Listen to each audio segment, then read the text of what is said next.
fazer um pouquinho lá no livro de Josué, continuando, né? A gente já viu o Pentateuco, agora vamos começar Josué, se o Senhor permitir, assim, né? Tem muita coisa para aprender nesse livro. Então, queridos, eu vou ler alguns versículos lá em Josué 1, versículo 3. Fala assim: Todo lugar que pisar a planta do vosso pé, vou-lo tenho dado, como eu prometi a Moisés. Depois, no versículo 6, ser forte e corajoso, porque tu farás este povo herdar a terra que, sob juramento, prometi dar a seus pais. Então, somente ser forte e muito corajoso, para teres o cuidado de fazer segundo toda a lei que meu servo Moisés te ordenou. Dela não te desvies nem para a direita nem para a esquerda, para que sejas bem-sucedido por onde quer que andares. Não cesses de falar deste livro da lei. Antes, medita nele dia e noite, para que tenhas cuidado de fazer segundo tudo quanto nele está escrito. Então farás prosperar o teu caminho e serás bem-sucedido. Não te mandei eu ser forte e corajoso. Não temas nem te espantes, porque o Senhor teu Deus é contigo por onde quer que andares. Agora nós vamos ler lá em Romanos 15, 4. Pois tudo quanto outrora foi escrito, para o nosso ensino foi escrito, a fim de que pela paciência e pela consolação das Escrituras tenhamos esperança. Senhor, nós queremos te adorar, ó Deus, nesta manhã. Entregamos, Senhor, essa palavra diante do Senhor, que o Senhor possa usar essa palavra, Deus, para falar aos nossos corações e conseguir o propósito, ó Deus, alcançar o propósito que o Senhor tem nas nossas vidas. Te louvamos, ó Deus, por esta manhã, pela liberdade que nós temos, Senhor, de falar da tua palavra. Te louvo pela vida das minhas irmãs e que o Senhor realmente, ó Deus, possa estar à frente de todas as coisas. Que o teu nome seja honrado e glorificado sempre, ó Deus, em nome de Jesus. Amém. Então, meninas, alguém leu aí o livro de Josué? Gostaria de compartilhar alguma coisa?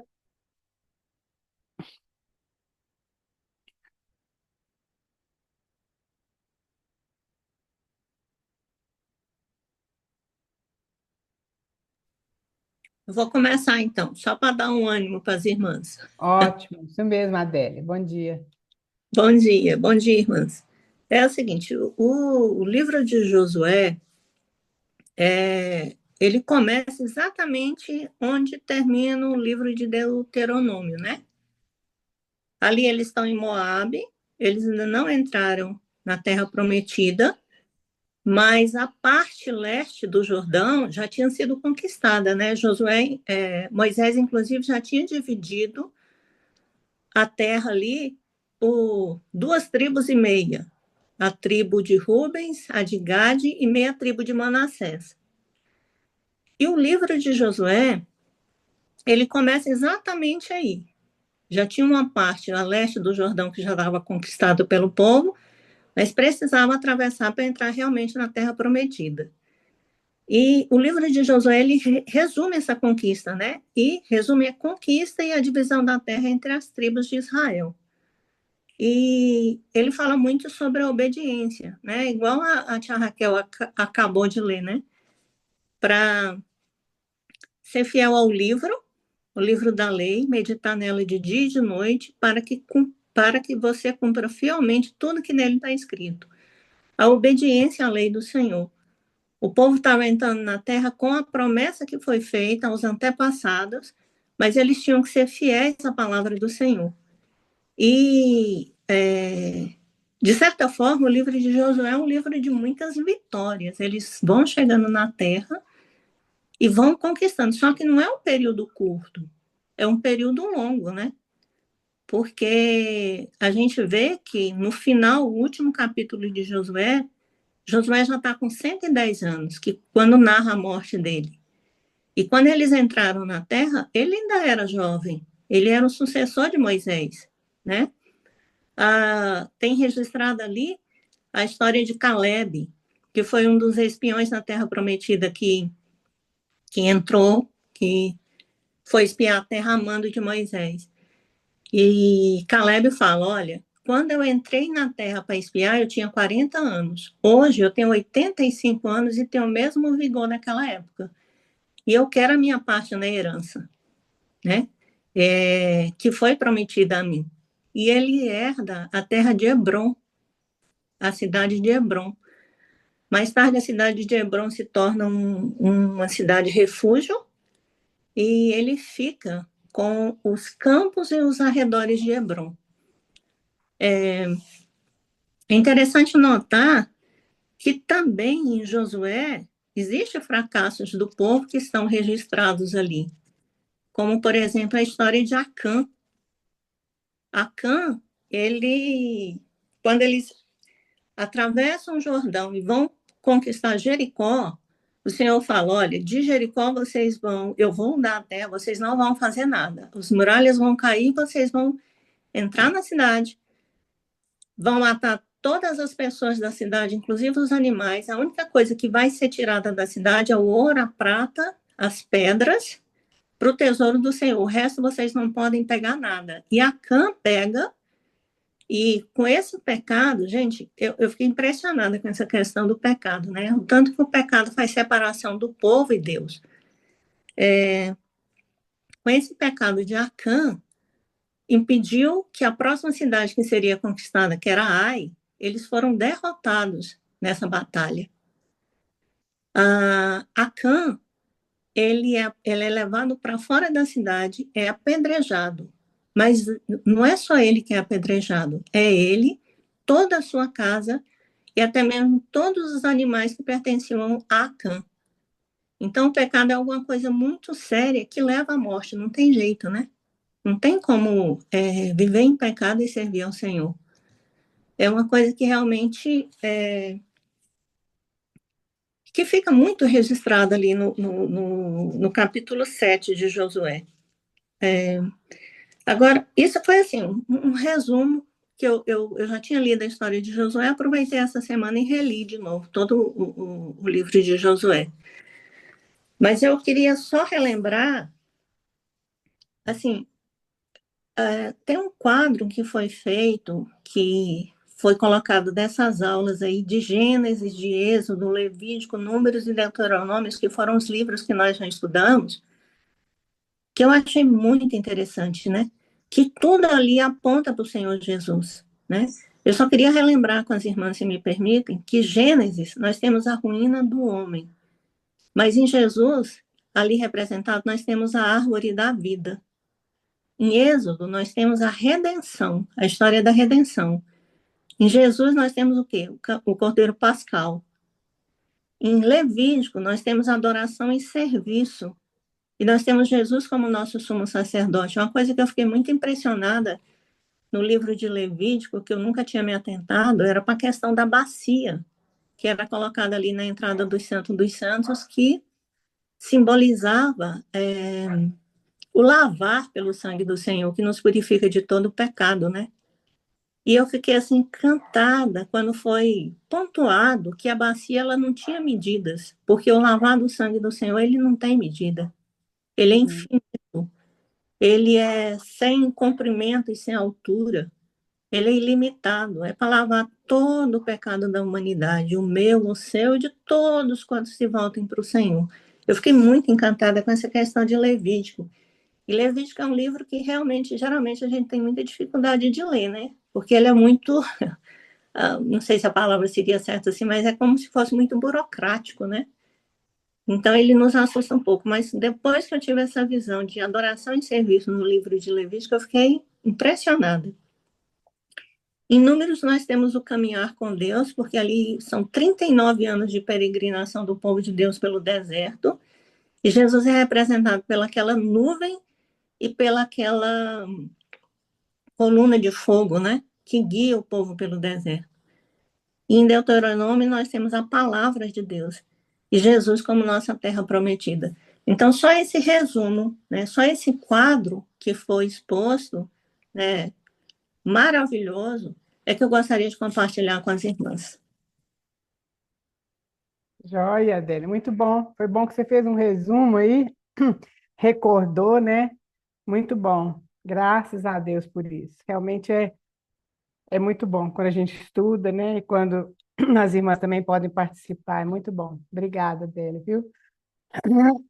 Então, meninas, é isso mesmo. Foi bom que a Adélia uma, fez uma visão, né? Uma visão panorâmica daquilo que a gente já estudou, e agora a gente entrando no livro de Josué. Realmente, quando a gente lê a palavra, né, assim, no Antigo Testamento, ou mesmo no Novo Testamento, e a gente atenta só para a história em si, é muito linda a história. Por exemplo, quando a gente lê a história de José, a gente fica pensando, meu pai, só o Senhor mesmo para fazer uma história daquela maneira, né?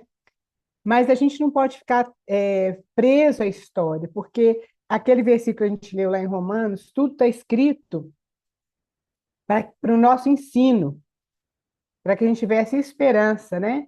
Então, em tudo isso aqui, nós temos que ver o Senhor Jesus Cristo, porque esse é o objetivo de Deus. Tudo é para Ele, é dele e é para Ele. Então, quando a gente está estudando a palavra, a gente deve ter sempre. Parece que foi, eu não sei se é Lutero ou foi Calvino que falava que quando a gente vai estudar a palavra, a gente sempre tem que trazer Jesus conosco. E realmente isso é uma verdade, tem que ser isso mesmo. Porque a gente tem que ver Jesus em todas as coisas, porque a palavra de Deus, nós já vimos isso, é uma palavra diferenciada. Ela não é um livro qualquer, mas ela tem um sopro de Deus ali. Então, para essa palavra atingir o nosso coração, realmente precisa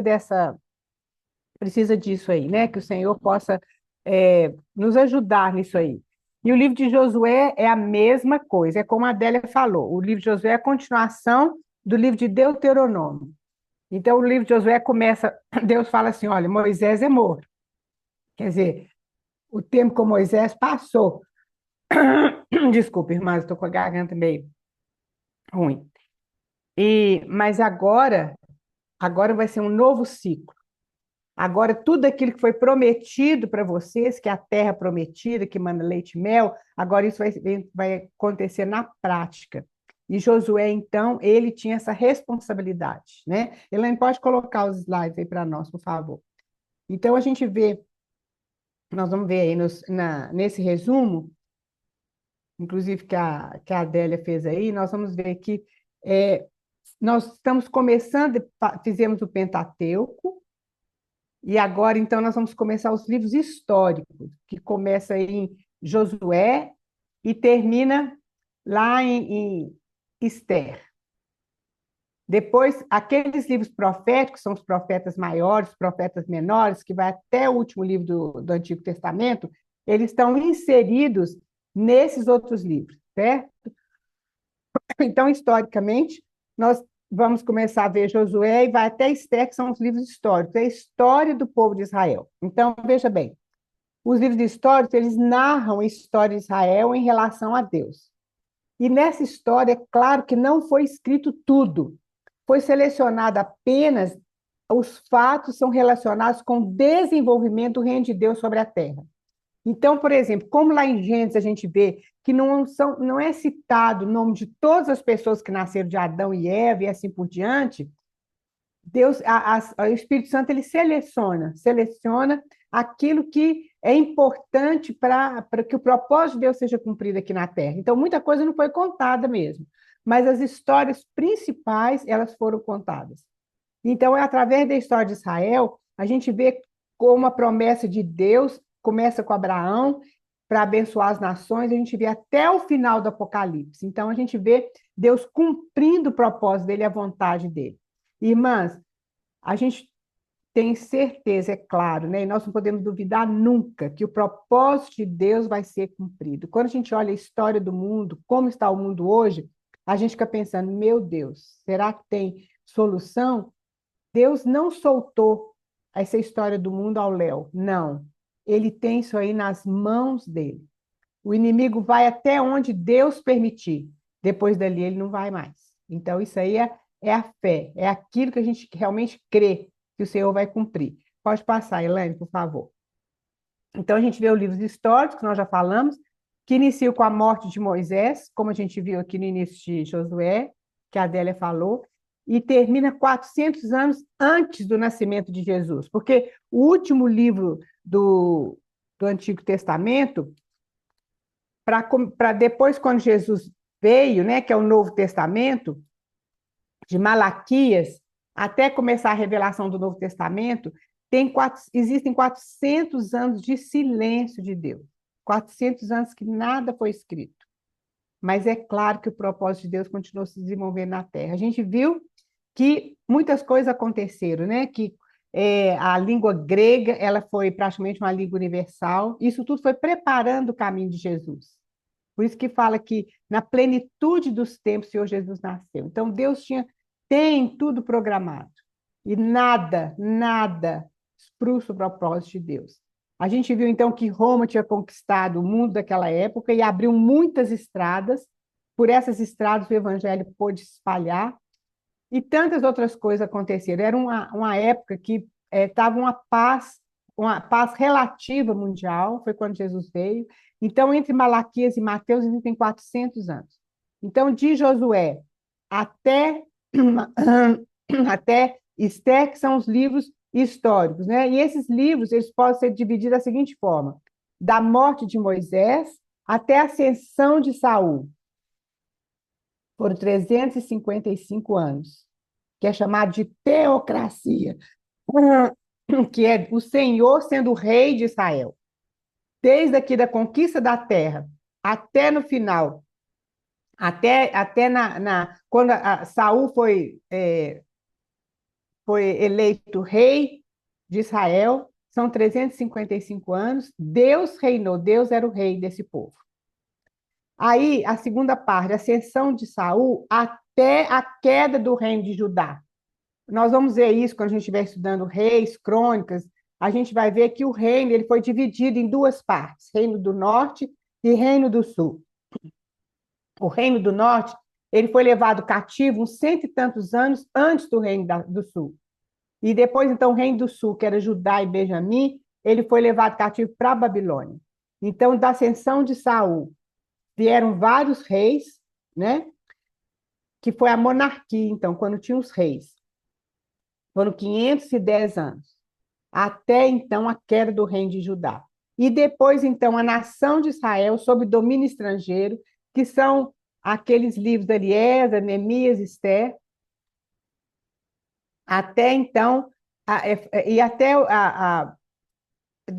até o fim da voz dos profetas foram 190 anos. Aqui incluiu os profetas, são os profetas maiores e os profetas menores, porque esses profetas, eles viveram e profetizaram nessa época desses livros históricos, certo? Eu não sei se ficou claro para as irmãs, mas é mais ou menos dividido dessa forma.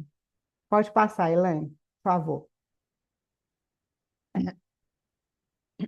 E o livro de Josué, então, a gente pode dividir em três partes. A entrada na terra, que é de Josué 1 a 5, a conquista da terra, que é de Josué 6, 12, e a posse da terra, que é Josué 13 a 24. O nome de Josué era Oséias, que significa libertação ou salvação. Mas Moisés mudou esse nome, passou para Jeshua, que significa Josué, né? Que é Joshua, como fosse Joshua, que significa Jeová Salvador. Joshua é o nome Jesus no hebraico, no grego é Jesus, né? Ele era da tribo de Efraim e ele nasceu no cativeiro na Babilônia. Isso aí é mais ou menos histórico de Josué. Pode passar, Elaine, por favor. Ele tinha um espírito lutador. Então, queridos, nós vamos ver, nós temos visto como essa história do povo de Israel é semelhante à nossa história. Nós estávamos escravizados, né? Debaixo da mão do inimigo, escravizados nesse mundo. É como o povo de Israel estava escravizado no Egito. E Deus, então, nos libertou dessa escravidão.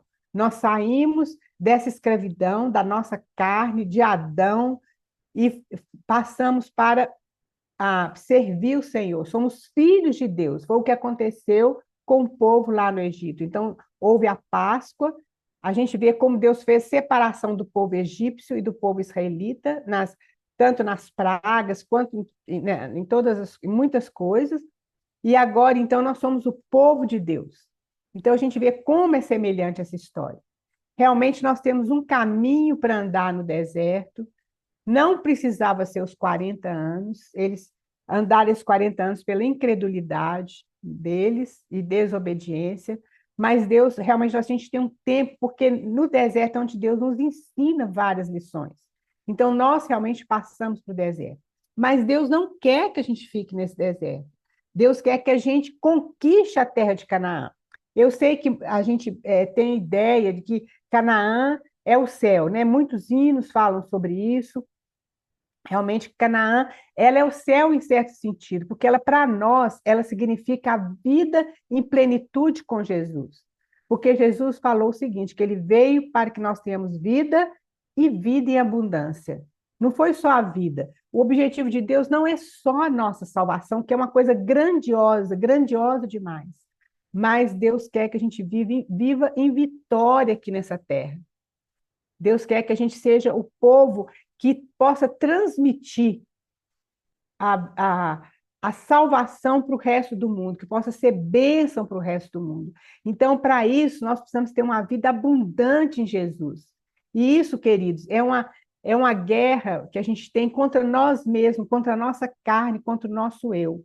Porque a gente vê, a gente sabe, Paulo fala assim, que a carne milita contra o espírito e o espírito milita contra a carne. Porque quando a gente recebe o Senhor Jesus, a gente recebe o Espírito de Deus em nós.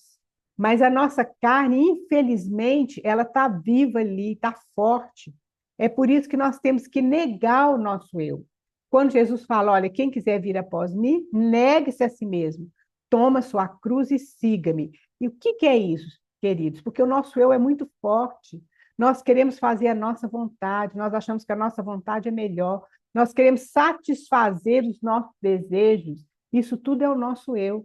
E a gente lutar contra esse eu não é brincadeira, é uma coisa complicada, mas nós não conseguimos. Jesus fala isso mesmo, a gente não consegue, tem que ser por ele.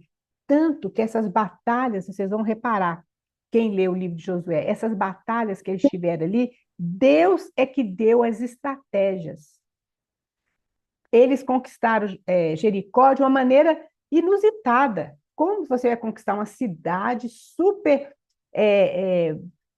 como é que fala, gente? Super, tinha muralhas altas, uma cidade que era bem estruturada. Como eles vão conquistar uma cidade rodeando essa cidade, em silêncio, só as trombetas tocando, durante 7 dias? Foi estratégia de Deus. Aí, como eles venceram, destruíram Jericó, que era uma cidade imensa, e é muito interessante, querido, só questão de curiosidade, essa Jericó, quando os arqueólogos, né, escavaram, realmente as muralhas de Jericó elas caíram para dentro. É muito interessante isso. Elas não caíram para fora, elas caíram para dentro. Então a gente vê como que foi aquela conquista de Jericó. E foi uma estratégia de Deus. Aí, quando eles viram que eles tinham conseguido conquistar aquela cidade, né? Embora aconteceu aquele problema de Acã, e eles perderam, que a Adélia já falou, e eles perderam a batalha de Ai por causa desse pecado, mas eles foram na força do braço dele também em Ai. Aí Deus fala com Josué, ó Josué, vocês perderam por causa disso, mas eu vou dar estratégia. Aí Deus dá estratégia para eles lutarem contra Ai, e assim todas aquelas cidades, o Senhor que dá estratégia. É muito interessante isso. Então, Josué ele tinha um espírito lutador. Vamos ver lá, alguém abre aí para nós.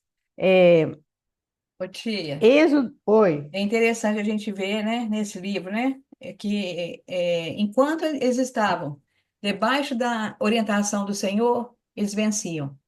Quando eles iam por eles mesmos, né, eles pecavam, né, já era pecado porque eles não estavam seguindo o que o Senhor estava falando. E eles perdiam a batalha, né? Então, obediência é tudo, né? Dependência e obediência, né, É verdade. Senhor? E a gente é uma lição que a gente precisa aprender, né, Elaine? É uma lição que eu acho não, até o último dia da nossa vida a gente vai estar aprendendo essa lição. A gente pensa às vezes, não, agora eu tô caminhando com Deus, eu tem vitórias em várias coisas, realmente a gente é um passo a passo, né? Ali em Provérbios fala que a luz do justo é como a luz da aurora, a vida do justo é como a luz da aurora que vai brilhando mais e mais até ser dia perfeito. É um pouquinho aqui, um pouquinho ali, que a gente vai vencendo isso aí, aprendendo a vencer. Muitas vezes a gente cai, a gente não ouve a voz de Deus e tem derrota. O nosso eu, ele consegue vitória, né, sobre o espírito, mas a gente não deve desistir. A gente deve pedir perdão, Senhor, levantar e continuar. Essa é a nossa vida, queridos. Não existe aquilo da gente ser totalmente perfeito e não ter pecado mais. Eu estou falando isso porque eu já ouvi alguns irmãos falando, não, a gente chega num ponto que a gente não peca mais. Não existe isso. Não existe isso. O próprio João, na 1 João, ele fala, 1º e 2º João, ele fala que quem fala que não tem pecado está mentindo. Então, é claro que cada dia é um pouquinho, cada dia essa luz. Vocês já repararam quando o sol, ou quando ele vai se pôr, ou quando ele vai nascendo, a gente vai vendo ele começando a clarear, mas de repente está tudo claro, não é assim? É devagarzinho, devagarzinho. Assim é a nossa vida com Deus. É um dia de cada vez. Então, essa luta contra a nossa carne, nós vamos enfrentar a vida inteira. Mas é como eu também já ouvi uma ilustração, e as irmãs já devem ter ouvido, é como se fosse dois cachorros para você alimentar. Se você alimentar a carne mais do que o espírito, é claro que a sua carne vai ficar mais forte. Então, nós precisamos alimentar o nosso espírito mais que a carne. De que forma? É o que falou aqui em Josué. Deus fala para Josué, medita nessa palavra dia e noite, para que você seja bem-sucedido. Então, é a meditação da palavra, a leitura da palavra, a oração, a comunhão. Isso aí é a maneira que nós alimentamos o nosso espírito. E aí a nossa carne vai enfraquecer. Então, veja bem, Josué, então, ele tinha um espírito lutador. Alguém abre aí Êxodo 17, 8 a 10, por favor. E alguém já pode abrir Gálatas 2:20.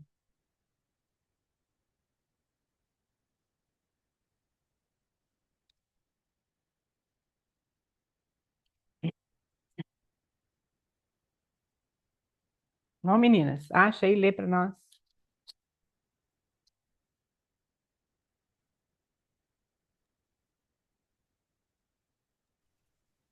Êxodo 17, 8 a 10. 8 a 10. A vitória sobre os amalequitas. Sucedeu que os amalequitas vieram atacar os israelitas em Refidim. Então Moisés disse a Josué: escolha alguns dos nossos homens e lute contra os amalequitas. Amanhã tomarei posição no alto da colina com a vara de Deus em minhas mãos. Josué foi então lutar contra os amalequitas conforme Moisés tinha ordenado. Moisés, Arão e Ur, porém, subiram ao monte da colina. Isso. A gente vê aqui depois tem uma figura linda, né, da intercessão, que Moisés levantava as mãos e o povo de Deus ganhava, quando Moisés abaixava as mãos, os amalequitas ganhavam. É interessante a gente ver alguma coisa aqui. Primeiro a gente vê que Josué, isso aqui é logo na saída deles, depois que eles atravessaram o mar, logo na saída deles. Os amalequitas. Os amalequitas, queridos, eles significam a nossa carne. Eles eram descendentes de Esaú. Lembra de Esaú, irmão de Jacó? Esaú que vendeu o direito da primogenitura, etc. Então, os amalequitas são descendentes de Esaú. E esse amalequita significa a nossa carne. Veja bem, se você ler um pouquinho antes desse texto aqui, você vai ver que eles começaram a atacar os que estavam lá atrás do povo, que eram os mais fracos, que eram os velhos, que eram aqueles com dificuldade de andar, aqueles que estavam mais fracos. Eles começaram a atacar aqueles ali. E aí, então, Deus fala aqui que Deus ia arriscar o nome dos amalequitas da face da terra. Isso aí, realmente, ele diz, a lição espiritual que a gente tem disso aí, realmente que o Senhor, a nossa carne, graças a Deus, quando a gente estiver com o Senhor, ela vai ser anulada totalmente, a nossa carne, né? Não é a nossa personalidade, é a nossa carne. E a gente sabe pela história que os edomitas, que são os descendentes de Esaú, né, como os amalequitas, eles realmente desapareceram. Ninguém ouve mais falar da descendência deles.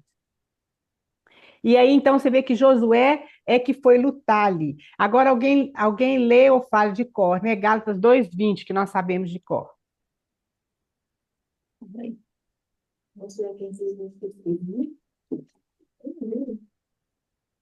Não sou eu quem vive, mas Cristo vive em mim, é esse, né? Isso,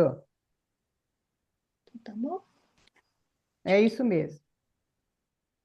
Então, não sou eu quem vive, mas Cristo vive em mim. Agora, esse viver que eu tenho na carne, vivo pela fé no Filho de Deus, que me amou e a si mesmo se entregou por mim. Então, veja bem, agora é Cristo que vive em nós, é a vida dele. Então, a gente conquista isso pela fé. O primeiro versículo que nós lemos foi lá no 3, né? Josué 1:3, que fala: todo lugar que pisar a planta do vosso pé, eu vos tenho dado. Deus já tinha dado aquela terra. Nós vamos ver lá como é que Raabe, aquela prostituta, quando ela recebe os espias, ela fala com os espias: olha, desde que vocês saíram do Egito, nosso coração desmaiou de medo. Desde quando o povo saiu do Egito, os povos todos estavam temerosos, porque Deus já tinha dado aquela terra para Israel. Então, queridos, é promessa de Deus essa vida abundante de Jesus. E o inimigo não quer que a gente viva essa vida. O inimigo quer que a gente viva uma vida de derrota, o inimigo quer que a gente viva uma vida de tristeza, o inimigo quer que a gente viva uma vida focada em nós e nas circunstâncias, mas o Senhor fala: olha, essa terra é sua, eu já te dei. Tudo aquilo que você pisar o seu pé, quer dizer, com fé, é seu. Tudo aquilo que Jesus conquistou na cruz é nosso. Isso é uma coisa muito maravilhosa, querido. E nós não vivemos isso apenas por quê? Porque a gente não crê, ou porque a gente não sabe, né? Nós vamos ver alguns versículos que falam sobre isso. E aí, então, Josué tinha um espírito de lutador, e ele tinha um espírito de permanência, perseverança, de comunhão com Deus. Alguém já vai abrindo aí no Salmo 91, mas outra pessoa abre lá em Êxodo 24:13, por favor.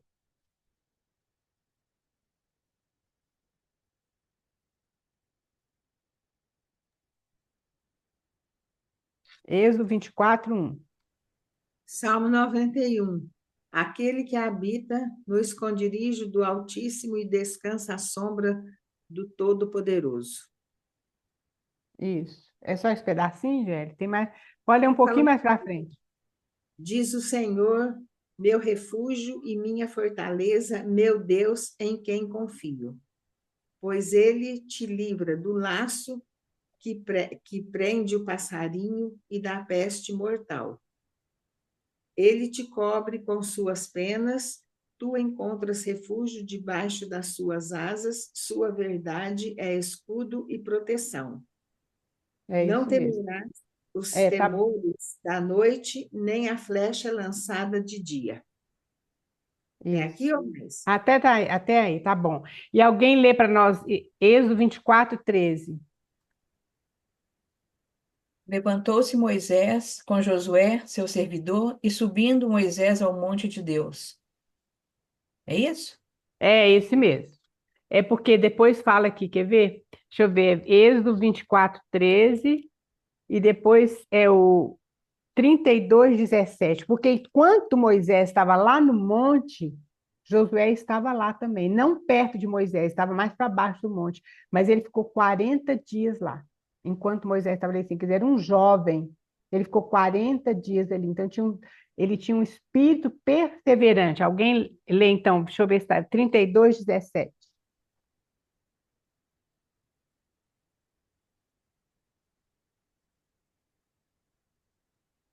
Êxodo 32:17.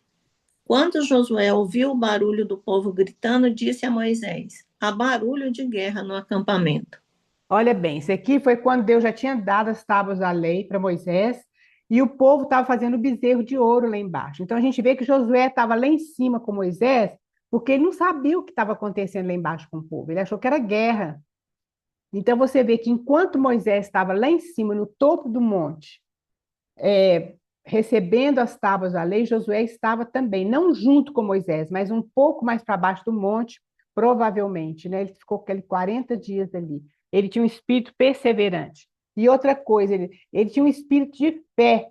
A gente sabe ali em Números, alguém abre para nós, Números 14:6.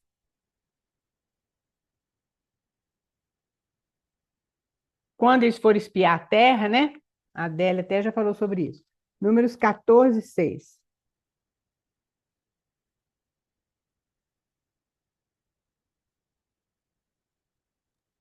E Josué, filho de Num, e Calebe, filho de Jefoné, dentre os que espiaram a terra, rasgaram suas vestes.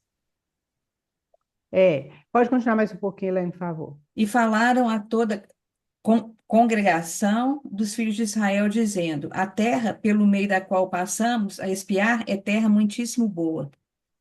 Mas Pode ler mais um pouquinho. se o Senhor se agradar de nós, então nos fará entrar nessa terra e nola dará, terra que mana leite e mel.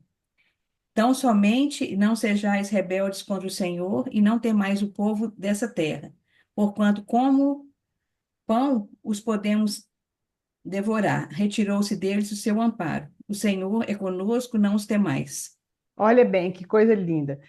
Isso aí foi quando os espias foram enviados. 10 espias falaram que realmente a terra era maravilhosa, mas que não tinha condição deles entrarem, porque era terra de gigantes e eles não tinham um exército formado, não é?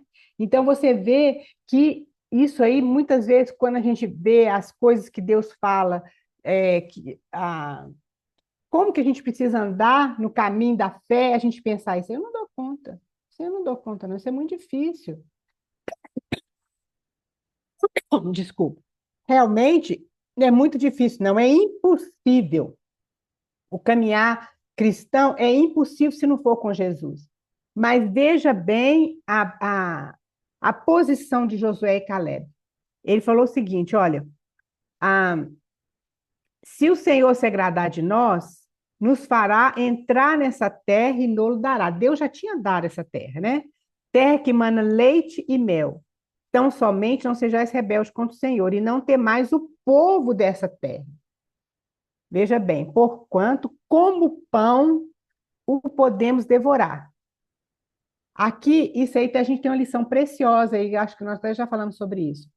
As dificuldades que eles teriam lá, era como fosse o alimento deles, o fortalecimento. Então, queridos, muitas dificuldades que nós passamos, muitas coisas que nós passamos, que nós não conseguimos entender, que nos entristecem, isso aí pode ser usado para o nosso crescimento, para o crescimento da nossa fé no Senhor.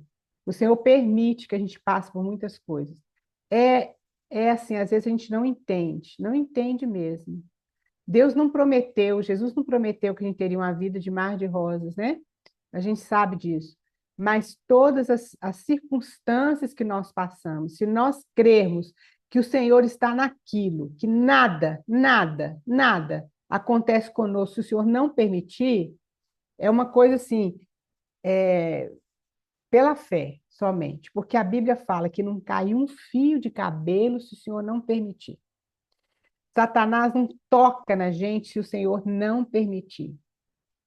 Então, quer dizer, é algo assim que a gente fica sem entender, mas quando a gente crê, como Josué e Caleb aqui, a gente crê que as dificuldades, as circunstâncias são para nos fortalecer, são pão para nosso alimento, que essa é a nossa vida com o Senhor, e nós cremos no Senhor que Ele está conosco. Jesus falou assim: olha, vocês vão ter aflições, mas tem de bom ânimo, porque eu venci o mundo, Ele venceu por nós.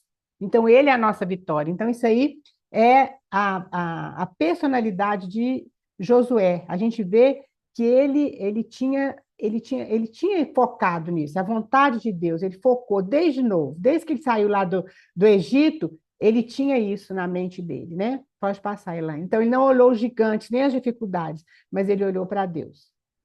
Então, a gente vê a importância da palavra. Logo no início de Josué, Deus já fala com ele como que ele vai ser bem-sucedido, meditando na palavra, a gente viu isso. A palavra no português é a mesma, né? Palavra, mas no grego é diferente. Por exemplo, logos é a palavra em si, a palavra escrita. O rema é a vida que essa palavra traz no nosso coração, a nossa experiência com essa palavra. Então, nós não vamos ler esses textos todos, mas lá em Colossenses 3,16 fala: habite em vós ricamente a palavra de Deus. Isso aqui é o Logos, é a palavra mesmo, porque o Espírito Santo, para usar essa palavra no nosso coração, nós precisamos conhecer como o Espírito Santo vai lembrar a nós, quando a gente estiver passando por uma dificuldade, por exemplo, igual a Gélia leu ali no Salmo 91, né? Aquele que habita, não é aquele que visita, não é aquele que vai de vez em quando, não, mas é aquele que habita, que mora aonde? No esconderijo do Altíssimo. Isso é a nossa comunhão íntima com Deus. A gente precisa saber isso, para o Senhor, o Espírito Santo poder nos lembrar disso. Qualquer versículo, por exemplo, o Senhor é o meu pastor e nada me faltará. Então, quando vem as adversidades, ou mesmo as alegrias, que nós possamos lembrar da palavra de Deus, do Logos de Deus, para isso se transformar vida em nós, né? Aí, gente, logo depois, que é importante, que a gente vai ver também, é que eles atravessam, então, o Jordão, né? Lá eles atravessam o Jordão. E olha como é que é uma figura linda. Eles já tinham atravessado o Mar Vermelho. Foi quando eles atravessaram o Mar Vermelho a pé enxuto, né? Moisés colocou a vara lá e as águas se abriram, e a gente sabe que o exército de Faraó morreu ali afogado. E o povo passou em pé enxuto, até do outro lado. Isso é como fosse a nossa conversão mesmo. O mundo morreu para nós lá atrás. E agora nós somos numa nova vida caminhando com o Senhor. Mas aí eles vão atravessar uma outra água, que é o Rio Jordão. Agora vocês veem, querido, que essa travessia dessa água, ela significa a morte do nosso eu, porque, veja bem, eles tinham que colocar 12 pedras, cada um significando uma tribo, no meio do rio e tirar 12 pedras e colocar fora do rio. Então, veja bem, o meu eu morreu ali com o Senhor Jesus. E os sacerdotes, eles ficavam lá, ficaram no meio do Rio Jordão, segurando a arca até todo o povo passar. E aí tinham 12 pedras de fora, que era o testemunho, que agora, então, minha vida era outra. Minha vida, eu morri com Cristo, mas agora eu ressuscitei com Cristo. Veja como essa não é a figura da nossa vida cristã, como é a figura clara da nossa vida cristã, né? E aí, então, depois que eles atravessam o Jordão, tem a circuncisão. A circuncisão, então, ela fala do selo do Espírito Santo na nossa vida. O povo de Israel, eles eram marcados pela circuncisão, eram os homens que eram marcados, mas hoje nós somos marcados com um selo. Esse selo é a promessa da herança de Deus. Nós somos selados, queridos, nós somos selados, é o penhor, nós somos selados pelo Espírito Santo. Então, esse é o nosso selo, Senhor, essa é a nossa segurança, essa é a nossa esperança. O Senhor Jesus nos selou como seu povo, como seus filhos, nós somos selados pelo Espírito Santo. Existem alguns testemunhos muito lindos, né? Mesmo fora da palavra de Deus, em circunstâncias hoje, de algumas pessoas que querem fazer alguma coisa má contra determinada pessoa. Isso assim no Espiritismo, né? E então o próprio inimigo fala assim: não, aquele ali eu não posso tocar. Tem testemunhos muito lindos com relação a isso, porque realmente nós somos selados com o Senhor, pelo Senhor, e nós sabemos que nós somos guardados pelo Senhor. Isso é uma coisa muito linda, queridos. Isso tem que guardar o nosso coração em esperança, né? Então, teve a travessia do Jordão. Então, nós temos a promessa de Deus, a palavra de Deus e a presença de Deus. A gente não precisa hesitar. E que Deus sempre fala com Josué: ser forte e corajoso. Ser forte e corajoso. E outra coisa importante aqui é que Josué, ele ia ajudar os irmãos a conquistarem a terra. Isso é um papel nosso também, queridos. Nós nos ajudarmos uns aos outros. É interessante que todos lutavam. Cada um não lutou pelo seu pedacinho e pronto. Não. Todos lutaram para a conquista do povo. Nós não somos iguais. Nós somos um, mas nós não somos iguais. Deus nunca quis que a gente fosse igual. Ele fez cada um diferente. Raquel, Oi, pode falar. só colaborando com isso que a senhora está lembra que eu falei que parte das tribos já tinham dividido a terra leste do Jordão, ou seja, antes de atravessar? Isso. Mas quando eles atravessam, quando eles estão para atravessar, Josué fala para Rubens, Gad e meia tribo de Manassés: olha, vocês têm que atravessar com os outros, conquistarem a terra e depois vocês voltam para tomar posse da terra que já é de vocês. É isso mesmo. Foi isso mesmo, foi isso que aconteceu. Então, a gente tem uma lição muito linda nisso aí, viu, queridos? Lembra lá com Gideão que Deus permitiu que só 300 homens fossem lutar contra os midianitas, mas todo Israel usufruiu daquela vitória. Olha só que coisa importante isso aí, irmãos. Irmãs, isso aí é uma responsabilidade nossa. Nunca nós podemos pensar assim, não, eu estou caminhando com o Senhor, eu estou estudando muito a Bíblia, eu oro muito, aleluia, glória a Deus, nós precisamos disso mesmo. Ah, mas o fulano lá, e não faz nada, não ora, não sei o quê. Essa não é a nossa maneira de agir nem de pensar. Nós vamos chegar juntos diante do Senhor. Lembra lá em Efésios, quando fala, até que todos chegam à estatura do varão perfeito. Nós precisamos cooperar uns com os outros. Nós tem aqueles realmente, graças a Deus, tem aqueles irmãos que estão à nossa frente, muito à nossa frente, que já conquistaram muita coisa. E eles vão nos ajudando a conquistar aqui para trás. Que o Senhor possa ter misericórdia de nós. Pode passar, Elaine, o próximo. Então, nós falamos sobre o batismo, que é a nossa identificação com Cristo, já citamos aqui que nós morremos com Cristo, lá em Romanos 6:3. Quem puder achar bem rapidinho aí para ler para nós. São 12 pedras dentro do Jordão, que significa morte, 12 pedras fora do Jordão, que significam vida, né? Romanos 6:3.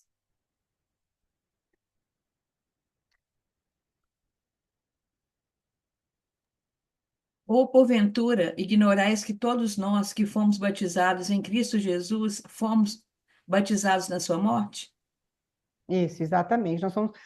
Quando o Senhor Jesus Cristo morreu ali naquela cruz, nós estamos com Ele. Nós estamos inseridos nele. E quando ressuscitou também, queridos. Eu sei que nós vamos pensar, vamos falar, e o inimigo vai falar mais alto ainda, sabe? Mas olha a sua vida aí, ó.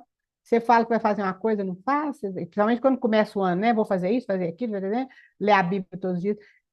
Isso aí nós não podemos ouvir essa voz. Nós temos que ir diante de Deus, pedir perdão pelos nossos fracassos e pedir ao Senhor, Ele que vai nos dar força, porque nós morremos com Cristo e ressuscitamos com Ele. Nós pertencemos a um outro DNA, nós não pertencemos mais ao DNA de Adão, nós já falamos isso. Nós pertencemos ao DNA de Cristo, nós somos da família de Deus. Louvado seja o Senhor por isso. Então, a batalha é uma batalha espiritual. Esse entrar em Canaã é uma batalha espiritual.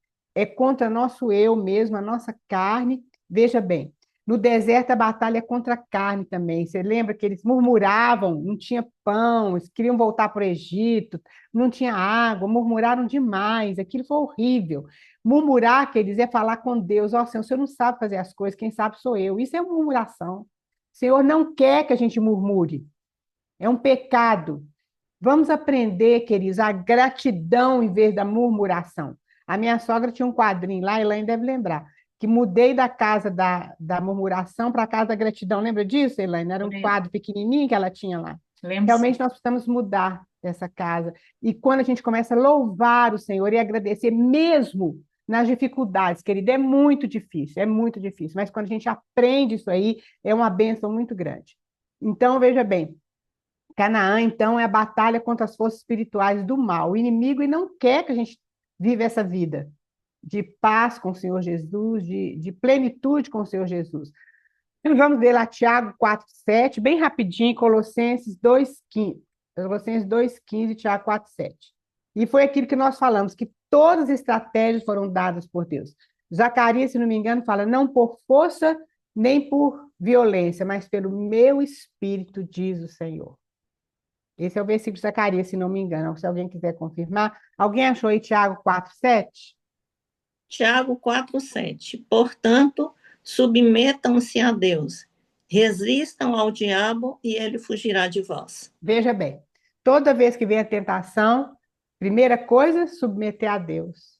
e resistir o diabo, e ele vai fugir de nós. E Colossenses 2,15.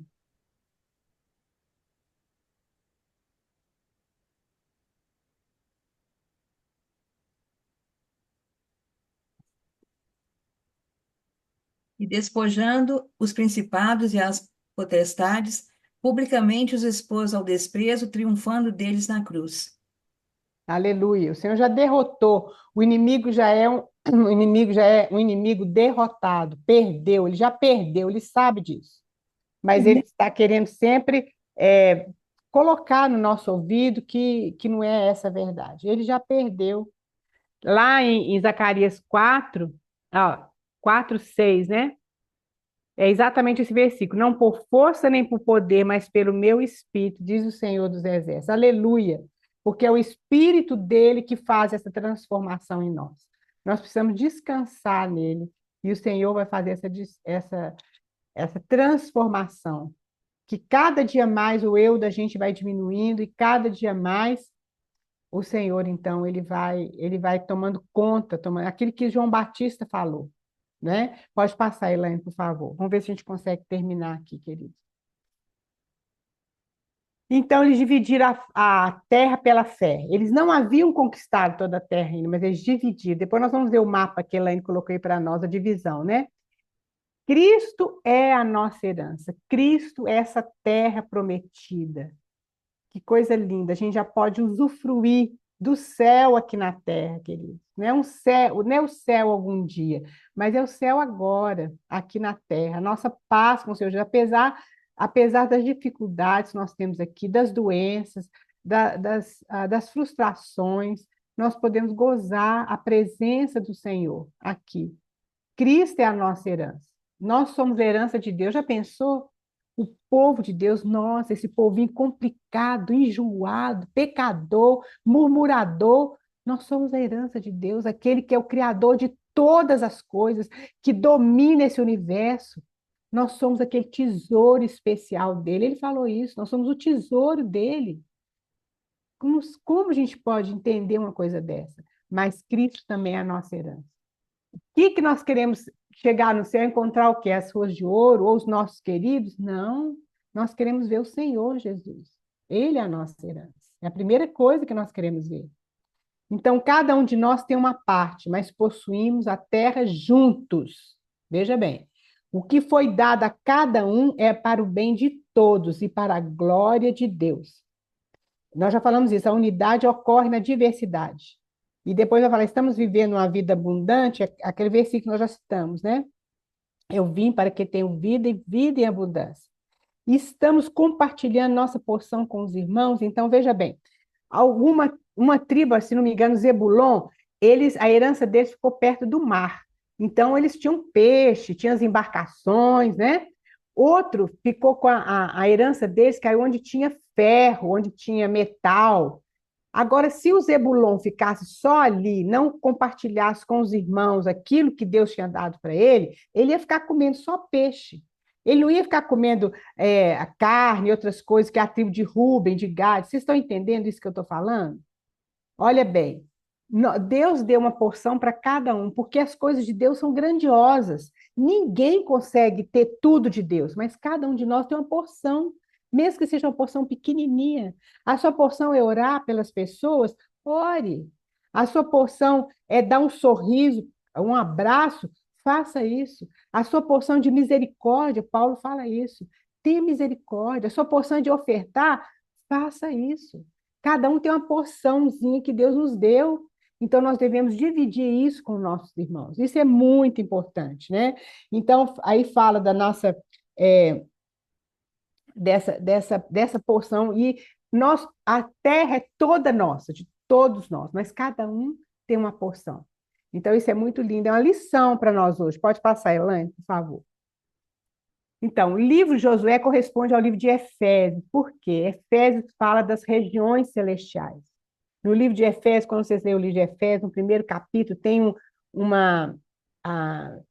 parágrafo imenso, sem ponto, que Deus está falando de tudo aquilo que nós já temos em Jesus Cristo, né? E o livro de Atos é porque o livro de Atos mostra como que o evangelho se espalhou não é? O livro de Atos, ele fala, é a batalha do Senhor, conquistando o mundo com o evangelho dele. Então, por isso que Josué é semelhante ao livro de Efésios e o livro de Atos.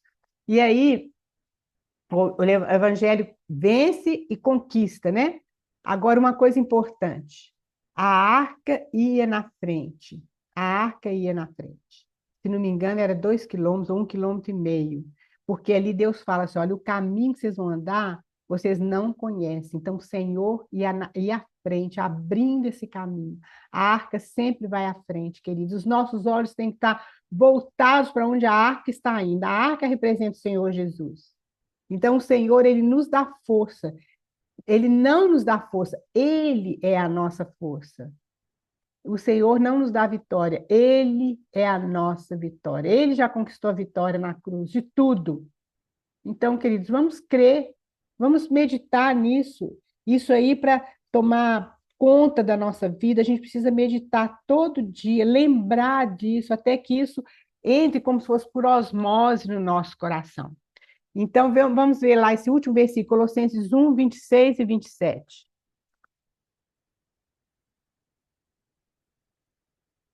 Alguém acha aí para nós, por favor? Colossenses 1, 26 e 27, né? Isso.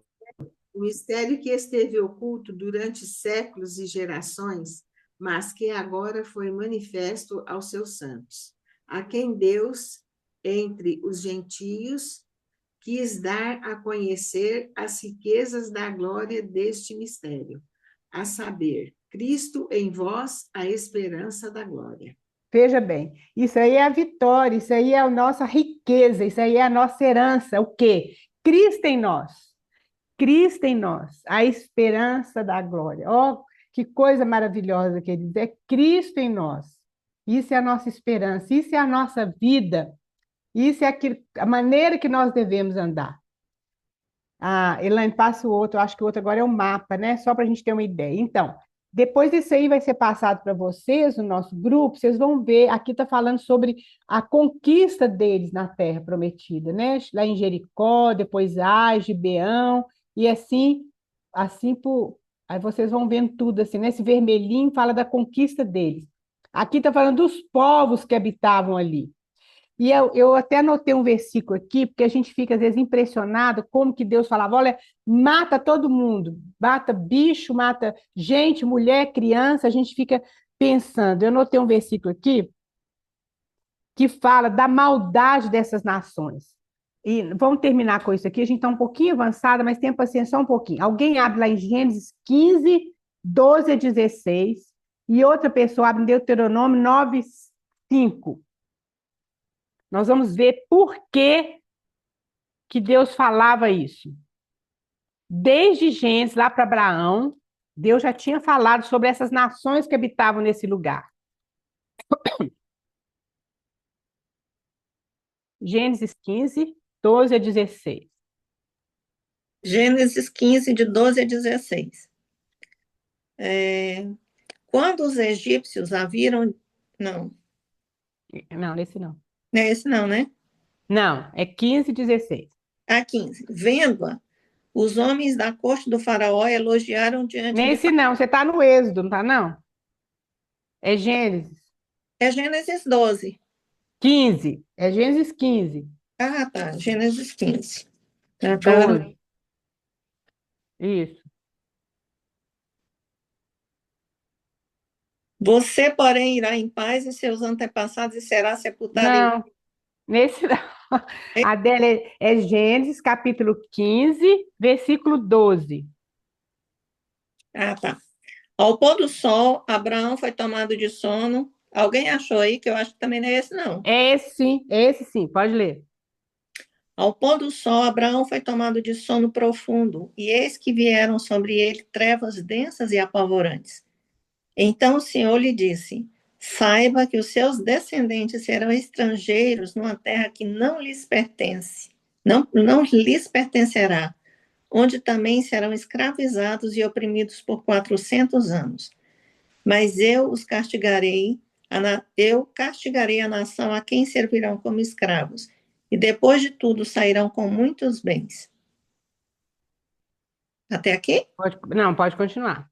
Você, porém, irá em paz a seus antepassados e será sepultado em boa velhice. Na quarta geração, os seus descendentes voltarão para cá, porque a maldade dos amorreus ainda não atingiu a medida completa. Aí, olha só. Deus está falando com Abraão, falou que o povo ia ficar escravizado no Egito, e depois fala, depois de 400 anos, eles vão sair, é o que a gente está estudando agora. E eles vão conquistar essa terra, porque Abraão estava lá naquela terra de Canaã, né? E aí, olha só, tornarão para aqui, porque não se encheu ainda a medida de iniquidade. Eles eram tão iníquos, eles eram tão terríveis, mas Deus, a paciência, a longanimidade, Deus estava esperando, mas não tinha enchido ainda a iniquidade total, não tinha se derramado a iniquidade total. E Deus esperou esse tempo todo, esses anos todos, para eles se converterem, eles não se converteram. Então foi quando o povo israelita conquistou aquela terra, e Deus então manda destruir tudo, por causa da dureza do coração daquele povo, e das terríveis coisas. Os cultos dele eram misturados com sexo, era o terrível, com morte de crianças, de gente, era uma coisa terrível. E Deuteronômio 9:5. E aí Moisés fala novamente isso aí. Alguém achou? Deuteronômio 9:5. Não é por causa da justiça nem da retidão do teu coração que entras na terra delas para possuí-la, mas é pela culpa destas nações que o Senhor teu Deus as expulsa da tua frente para confirmar a palavra que o Senhor teu Deus jurou a teus pais, Abraão, Isaque e Jacó. Olha bem, Deus falando com eles. Não é porque vocês são bons, mas é por causa da iniquidade desse povo. De novo, Deus falando isso. Então é isso aí, queridos. Só tem mais um mapa que fala da divisão da terra. Aí tá a divisão da terra para cada tribo, tá vendo? Depois os irmãos vão poder ver com mais cuidado e ver. Depois nós vamos ver o Reino do Sul, o Reino do Norte, isso vai ser mais para frente. Então, queridos, é isso aí. Nós passamos um pouquinho do nosso tempo, mas que o Senhor possa nos abençoar e nos ajudar realmente, que a gente possa viver essa vida de fé, essa vida crendo que realmente o Senhor é a nossa vitória, Ele é a nossa força, Ele é que vai à nossa frente, Ele já conquistou essa terra, que já foi prometida para nós, que é a vida em Cristo, né? A vida abundante. Vamos orar então para terminar. Alguém ora para nós, por favor? Então, dona Raquel, eu Oi? gostaria de complementar, antes da gente finalizar. Muito interessante eu ter explicado essa questão, né, de Deus ter matado as crianças e tal, porque isso é tão questionável, né? Quando a gente lê, a gente fica assim, uai, mas não entendi, por que Deus mandou matar isso, isso, isso e aquilo? E é muito interessante essa explicação, viu? Nossa, realmente, eu sempre tive dúvida nisso e nunca, né, tive ninguém para explicar. Eu queria só complementar um livro aqui que fala assim, sobre esses versículos da Bíblia em relação ao que você tinha falado, né? Sobre Raabe, sobre a salvação. Eu posso ler um pouquinho? Pode. Então, tá.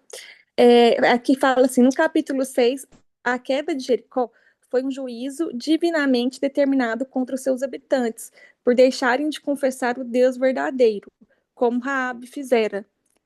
A marcha ao redor de Jericó fez lembrar que o propósito de Deus, que havia começado com a marcha de Israel desde o Sinai, prosseguiu até entrarem na terra prometida e a ocuparem-la. Também afirmou que esse propósito não seria frustrado desde que o povo permanecesse fiel. Em Josué 7, Israel aprendeu que a santidade de Deus exigia que a sua nação seja santa. É assim que as coisas condenadas, isto é, interdito, pertenciam exclusivamente a Deus e não podiam ficar com Israel, pois seria roubo. Ademais, a restauração do sinal pactual, que é a circuncisão, renovou o relacionamento de aliança que o Israel do êxodo desfrutara. A quebra do interdito por Acã exigiu a restauração do relacionamento de aliança, o qual fora rompido com Deus. Com a eliminação de Acã, O Israel que entrou em Canaã aprendeu o terrível preço que Deus exigia do pecado, exigido não apenas dos injustos cananeus, mas mesmo de pecadores israelitas. Ninguém estava isento. Ainda que a ira divina não tenha atingido Israel, Josué havia explicado as implicações do pecado de Acã, no versículo 7 e 9. Israel já havia perdido 36 homens por causa daquele pecado. Suas batalhas futuras seriam ainda muito mais difíceis. Agora, Canaã sabia que Israel não era invencível. E aí, eu li esse texto assim para poder colaborar o que a irmã falou no comecinho, né, que ela ficou bastante impressionada com o pecado em relação a Acã, né, que ele foi apedrejado e tal. E eu achei interessante, porque aqui que tudo isso foi realmente assim para Deus, o Senhor explicando, né, que as coisas dele não eram santas, então nada podia ficar com Israel, entendeu? Senão seria roubo de Deus. E aí relacionou com o preço do pecado, né? Em relação à guerra também, 36 homens que eles perderam. Então, assim, Canaã já tinha visto que Israel não era invencível. Tudo isso em relação ao preço do pecado. E ante o fato de como Deus, assim, exige a santidade de nós, né? E que a gente possa viver essa santidade. Amém. Amém. É isso mesmo. O pecado, o preço dele é alto. O preço do pecado é muito alto, né? Então, queridas, obrigada, Eliane, aí pela sua leitura aí. Vamos orar então para a gente terminar esse tempo. Se Deus permitir, na próxima sexta nós vamos estudar o livro de Juízes. Se você puder ler o livro de Juízes, seria muito bom. É um livro triste, muito triste. Um dos livros mais tristes da Bíblia, mas seria muito bom se a gente pudesse ler. Tá bom? Alguém ora para nós, então, por favor, agradecendo a Deus esse tempo, a vida das irmãs.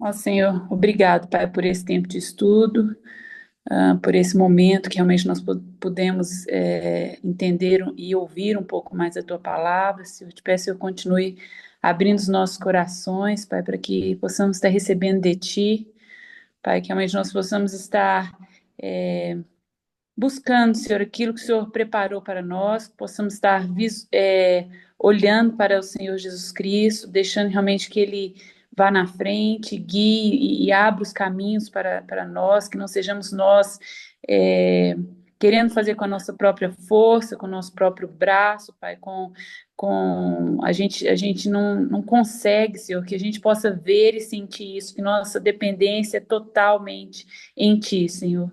Pai, continue nos abençoando nesse fim de semana, né, no restante dessa semana, nos trabalhos, em nome de Jesus. Pai, te peço que eu possa abençoar a cada uma das minhas irmãs aqui, Pai, seus familiares. Quero lembrar dos que estão enfermos também, necessitando da tua visitação, Senhor, em nome de Jesus. Pai, que realmente a paz do Senhor esteja inundando os nossos corações, o nosso entendimento, Pai, que o Senhor seja o dono, Pai, o dono do nosso pensar, do nosso falar, do nosso ouvir. Pai, em nome de Jesus, que eu oro e agradeço, Senhor. Amém. Amém. Amém, meninas. Bom dia. Deus abençoe todo mundo, viu? Tenha um bom fim de Amém. semana. Bom dia. Beijo Deus grande. abençoe você também. Amém. Amém. Beijo.